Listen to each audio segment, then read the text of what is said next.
no terapéuticos.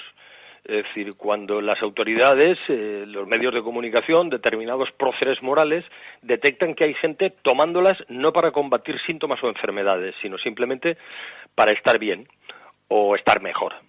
Esto es lo que parece, es decir, los usos considerados socialmente indecentes. Esto es lo que preocupa, y entonces lo que hace es sacarse unos productos que en principio están en manos de médicos y farmacéuticos, pasan a estar en manos de policías y criminales. Entonces, bueno, y con todas las consecuencias que eso lleva, lógicamente.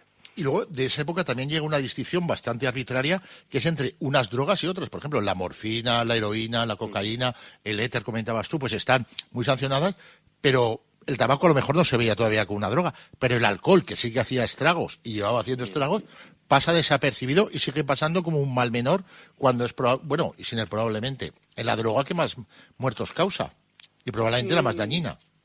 Sí, lo que pasa, incluso, a ver, ten en cuenta que aquí no prosperó, pero la prohibición del alcohol en Estados Unidos, desde el año 19 al 33, creo, que es la famosa ley seca, no es el único país donde hay prohibiciones alcohólicas, también se registran en Suiza y en otros países. Aquí no se llegan a dar, pero sí que hay sectores prohibicionistas que lo que quieren es que se imponga la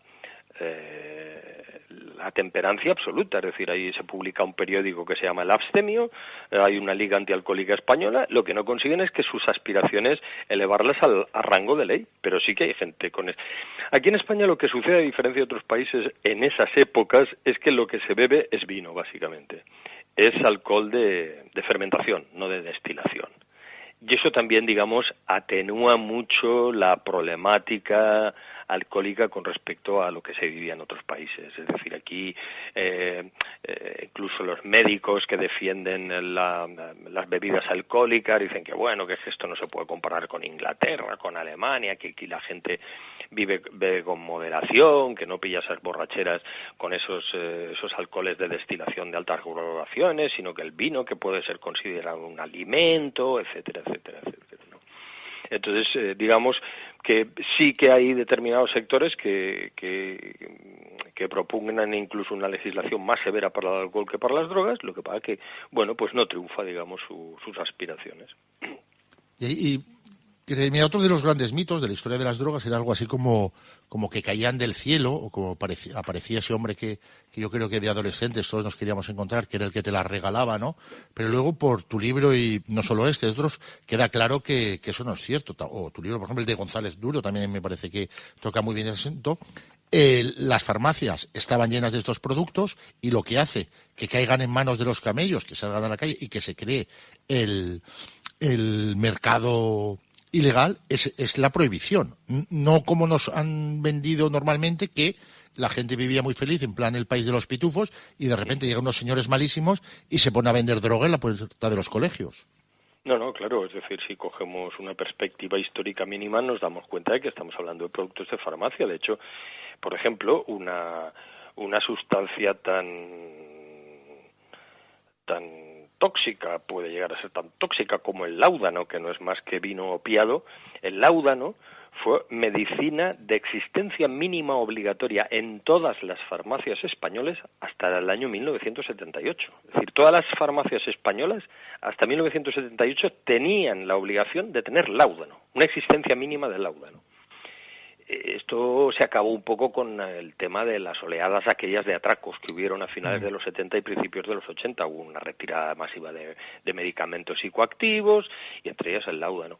Pero hasta esa época podemos considerar que en las farmacias había de todo, lógicamente. Claro, por eso la gente las atracaba, es decir, aquello que no había, de hecho no había ese camello malo, no existía en la calle, y por eso la gente acudía a las farmacias. Sí, no. Y luego viene otro de tus datos importantes, y yo creo que es un poco lo más importante que en estos años has aportado tú al tema del estudio de las drogas, es el famoso mito de que se utilizaban como arma contra un sector de la sociedad. Eso lo tratabas muy bien en Nos matan con heroína, ¿no?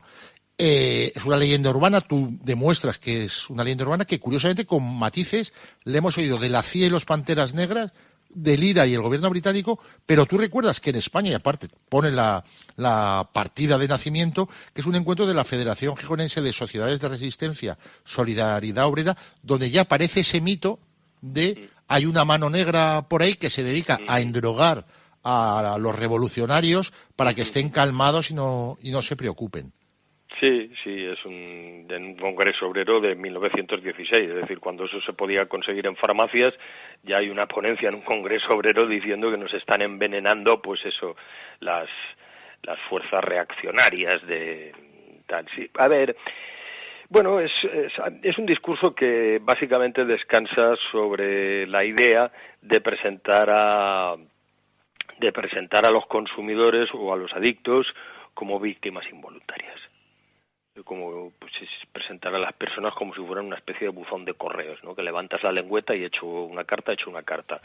Levanto la lengüeta, hecho una postal, pues una postal. Y si hecho un paquete, es decir, se lo tragan todo, ¿no? Es decir, es como que la gente que consumiera drogas careciera de voluntad, ¿no? Cuando esto no es así.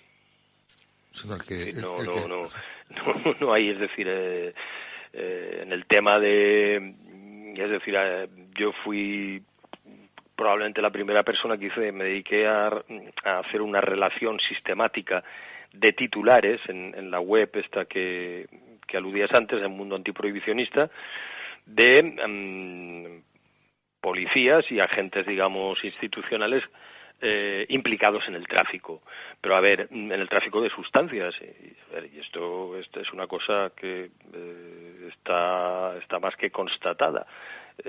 Pero una cosa es que existan policías pringados en el tráfico de drogas y otra cosa es que exista un plan de Estado para acabar con determinado segmento juvenil, revolucionario, lo que sea. Es decir, esto no ha sido demostrado ni por activa ni por pasiva. O sea, esto es algo, no es más que una fantasía.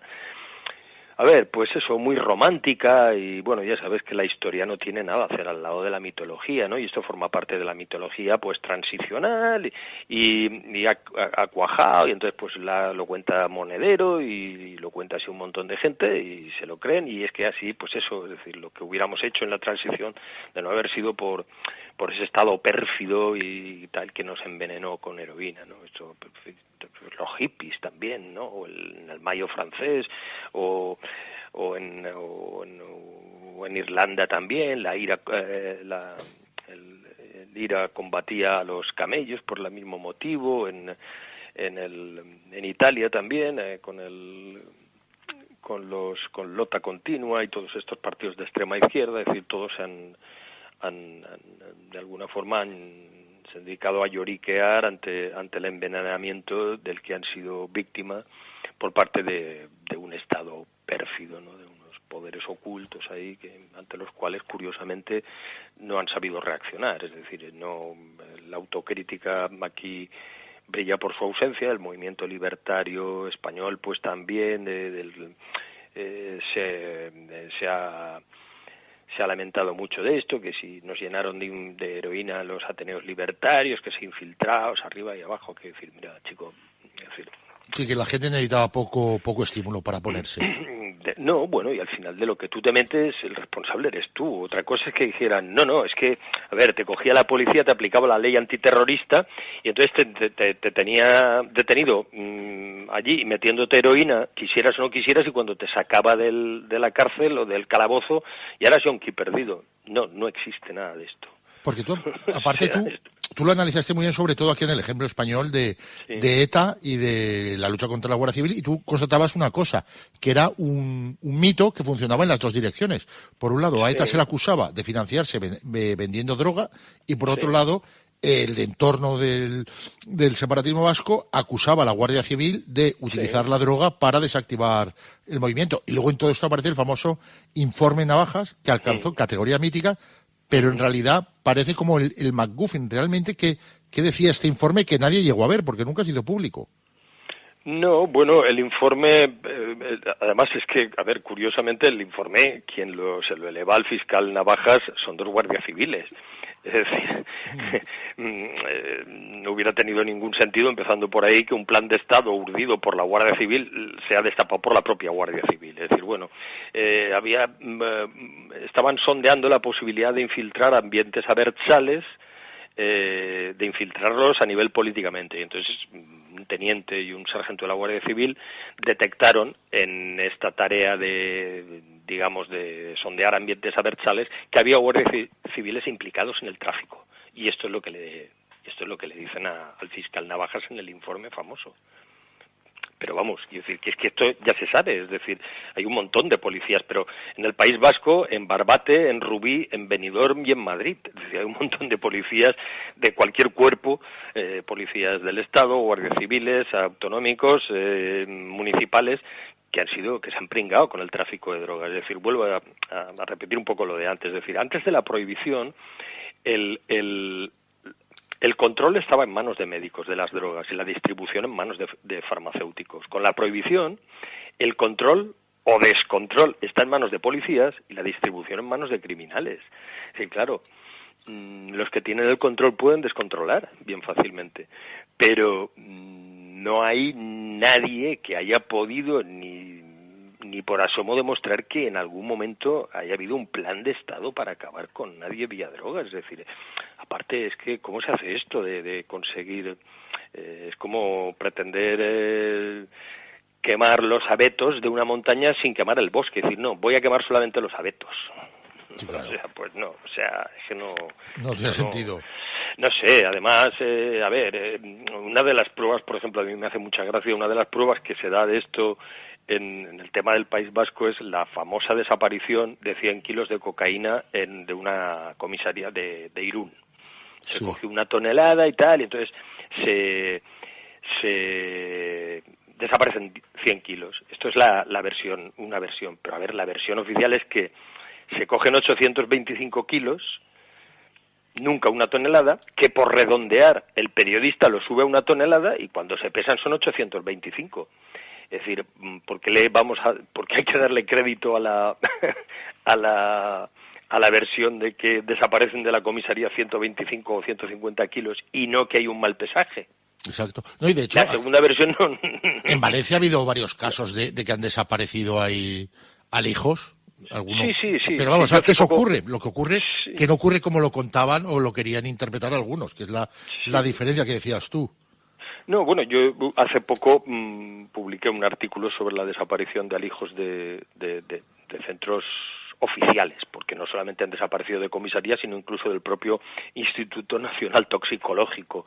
Y ahí desaparecieron, las desapariciones más gordas son en Málaga, en Sevilla ha habido 2, en Cádiz. En algunas ha habido policías implicados y en otras no, han sido butroneros. Con información de algún policía, no lo sé. Y tal, pero quiero decir, si es que volvemos a lo de siempre, es decir, esto antes de la prohibición no pasaba. Es decir, lo que tenemos que evaluar en serio es si nos ha salido a cuenta quitarle las drogas a médicos y farmacéuticos y que las tengan policías y criminales. Porque mira, una cosa que contaba Escotado en su libro, yo creo que refleja bastante la realidad, por lo menos la que yo conocí en mis tiempos, que no me portaba tan bien como ahora, es que el hecho o mejor dicho, para luchar contra la droga, la policía al final dependía de los chivatos. Entonces, como era imposible, tal cantidad había de droga en la calle, que ya podía haber decomisos que salían en el telediario, pero el precio nunca se veía afectado, lo único que podía hacer la policía era tener sus chivatos, que normalmente se dedicaban a vender lo mismo que los que delataban, y un poco la policía arbitraba a quien detenía, pero desde luego, y lo estamos viendo ahora, como está ocurriendo en el Estrecho, por Cádiz, y todo eso, que se han puesto las pilas de detener a gente, que por cierto, han saturado ya los juzgados, pero realmente la cantidad que entra es tal y se depende tanto de los chivatos que lo único que se pueden hacer es poner tiritas, ¿no? El problema. Sí, bueno, sí, a ver, parte del problema que hablábamos de las sustracciones de comisarías y edificios oficiales, de depósitos oficiales, es que no dan abasto a destruir la que se incauta y la tienen que almacenar. Hostia, me parece maravilloso que de fondo está sonando un carrillón. Ah, sí, bueno, eso es el campanario de aquí de Castellón. Ah, pensaba sí. que tenías ahí un castillo y todo eso. No. Que vendiendo libros te habías forrado y todo eso. No, que va, ahí no puedo intervenir. Esto es el campanario esto es el Fadrí de Castellón. Si es una señal de lo más alto, entonces no nos metemos. Pero, y luego